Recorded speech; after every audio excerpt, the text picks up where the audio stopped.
The Cincinnati Bengals beat the Kansas City Chiefs 28-6 on Sunday in a game that's sustaining some serious momentum from the Bengals. First, they beat the New York Giants 31-13, and now the Chiefs, though expected.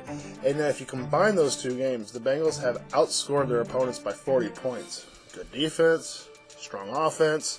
Now on Sunday, it was a good defense combined with a Chiefs offense that's having their issues right now, and we won't get into that. But the Bengals offense is is playing a more conservative, but they take their strikes downfield, but they're also relying a little bit more on the running game, especially against the Chiefs. For the first time this year, and the first time since November 27, the Bengals actually had a 100-yard rusher. And it was green-ellis, who hasn't rushed for 100 yards in over a year. So the Bengals played old school football. It was beautiful. It just made me crazy with happiness. By the fourth quarter, it was great. You're just sitting back, you're watching the game, and it's in hand, it's won. You're just kind of like, yeah, this is cool, man, this is cool. High-fiving everybody, if there's a lot of people to high-five, or just one person, or yourself. Hey.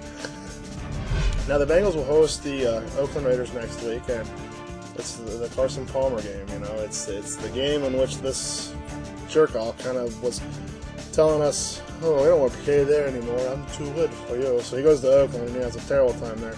Though he looks great in fantasy football numbers because, fantasy football totally matters to football players.